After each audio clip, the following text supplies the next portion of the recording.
Hello friends, स्वागत है आपका आपके अपने चैनल कुमकुम किचन्स में। और आप देखकर ही समझ गए होंगे कि आज मैं आपको परफेक्ट मूंग दाल कचौरी की रेसिपी बताने वाली हूँ। और ये रेसिपी आप बिल्कुल परफेक्ट तरीके से घर पर बना पाएंगे। आपकी कचौरी भी इतनी ही खस्ता बनेंगी और काफ़ी स्वादिष्ट बनेंगी यदि आप मेरी इस रेसिपी से बनाएंगे। तो इस वीडियो को लास्ट तक जरूर देखिएगा। मैं आपको सारे वो टिप्स बताऊंगी जिससे कि आपकी कचौरी बिल्कुल बाजार की कचौरी जैसी खस्ता और स्वादिष्ट बन पाएगी।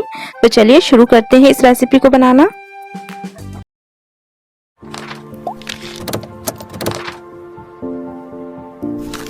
तो यहाँ पर सबसे पहले हम कचौरी के लिए डो तैयार करेंगे। तो इसके लिए मैंने लिया है 2 कप मैदा। मैदा को आप अच्छे से पहले छान लीजिएगा। 1/4 कप मैंने यहाँ पे लिया है घी और इसमें हम डालेंगे 1/4 चम्मच अजवाइन। आधा चम्मच से कम मैंने नमक लिया है, नमक आप स्वाद अनुसार ले सकते हैं। अब हम इसे अच्छे से मिक्स करेंगे। आप इसमें तेल का भी मोयन दे सकते हैं, लेकिन मोयन आप घी से ही दीजिएगा, इससे बहुत ही खस्ता कचौरी बनती है। और मोयन आप अच्छे से दीजिएगा जिससे कि ये मुट्ठी में बन जाए, इतना मोयन होना चाहिए। अब थोड़ा थोड़ा पानी डालते हुए हम इसका डो तैयार करेंगे। डो हमारा बिल्कुल सख्त नहीं होना चाहिए और बहुत ज़्यादा नरम भी नहीं होना चाहिए। तो इस तरीके का हम डो बना के तैयार करेंगे और एक गीले कपड़े से ढककर इसको एक तरफ हम रख देते हैं। यहाँ पर मैंने एक मिक्सर का जार लिया है। अब हम बनाएंगे कचौरी के लिए मसाला। तो 1 चम्मच मैंने जीरा डाला है, 1 चम्मच सौंफ, आधा चम्मच काली मिर्च, 1 चम्मच मैंने यहाँ धनिया डाली है और इनको हमने दरदरा पीसा है, बहुत बारीक नहीं पीसना है, इस तरीके से दरदरा करना है। आप चाहे तो इसे कूट कर भी तैयार कर सकते हैं। अब हम इसी मिक्सर के जार में मूंग दाल को पीस लेंगे। तो यहाँ आधा कप मूंग दाल मैंने ली थी, जिसको कि मैंने अब 2 घंटे भिगोकर इसका पानी निकाल लिया है। और इसको भी हमें पीसना नहीं है, बस इसको हमें थोड़ा सा चलाना है। देखिए इस तरीके से हो जाना चाहिए। देखिए कुछ दाल यहाँ पर कट गई है और कुछ यहाँ पर साबुत है। इस तरीके से हमें दाल चाहिए, तो आप इस तरीके से इसे कर लीजिएगा। 2 सेकंड बस आपको इसे मिक्सर में चलाना है।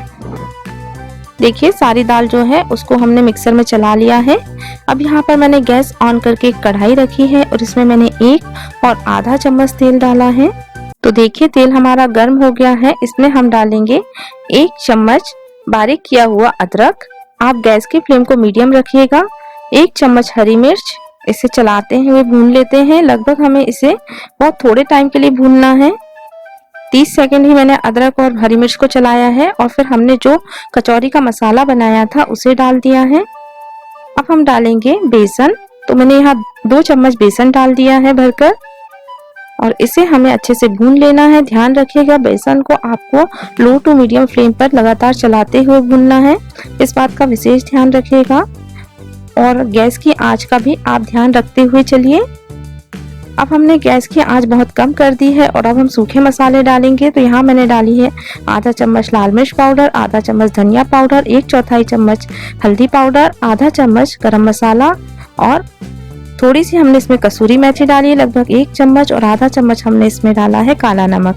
इन सभी चीजों को मिक्स कर देते हैं और धीमी आंच पर ही हमें इन्हें भूनना है।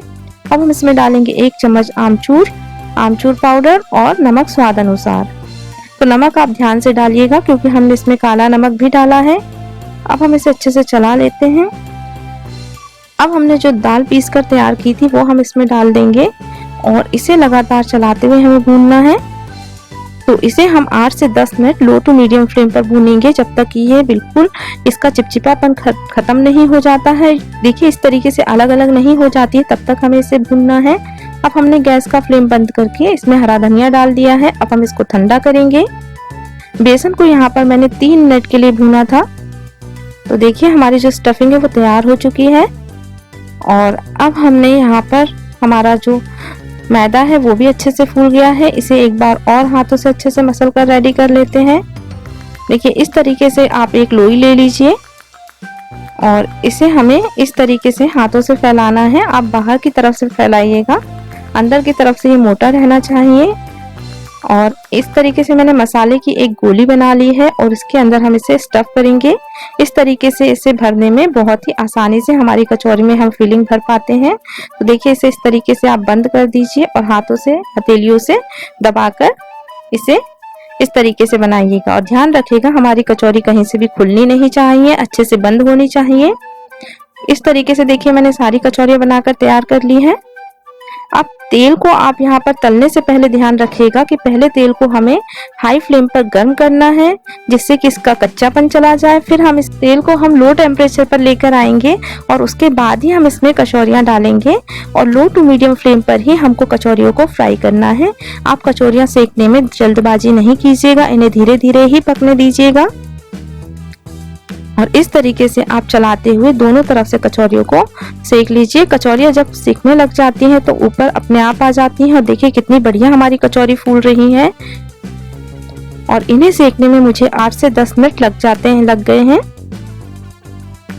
तो आप इसी तरीके से सारी कचौरियों को फ्राई कर लीजिएगा।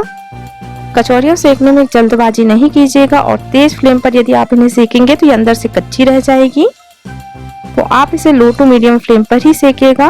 तो 3 बातों का ध्यान आप जरूर रखिएगा कि जब आप मसाला बनाएं तो गैस का फ्लेम लो टू मीडियम पर हो। जब आप कचौरी के लिए मैदा गूंदें तो उसमें मोयन अच्छे से दीजिएगा। जब आप इसको कचौरियों को बनाएं तो ध्यान रखिएगा कचौरियाँ अच्छे से बंद होनी चाहिए, कहीं से टूटी हुई या कहीं से भी फटी हुई नहीं रहना चाहिए, इससे हमारी कचौरी तेल में जाकर बिखर सकती है। और जब आप इसे तेल में तलें तो तेल हमारा पहले अच्छे से गर्म कर लीजिए, जिससे कि तेल का कच्चापन चला जाए और फिर तेल को लो टेम्परेचर पर लेकर आइए, तब इसमें कचौरी आप डालिएगा और कचौरियों को लो टू मीडियम फ्लेम पर ही सेकिएगा। तो आपकी कचौरियाँ बिल्कुल मार्केट जैसी खस्ता बनेंगी और बहुत ही टेस्टी बनेंगी। तो इन टिप्स के साथ आप कचौरी घर पर जरूर बनाइएगा और मुझे कमेंट्स बॉक्स में जरूर बताइएगा कि आपकी कचौरियाँ कैसी बनी। और यदि आपको मेरा यह वीडियो अच्छा लगा हो तो लाइक ज़रूर कीजिएगा। अपने फैमिली, फ्रेंड्स और सोशल मीडिया पर शेयर करना ना भूलें। अपने बहुमूल्य सुझाव मुझे कमेंट्स बॉक्स में ज़रूर बताइएगा।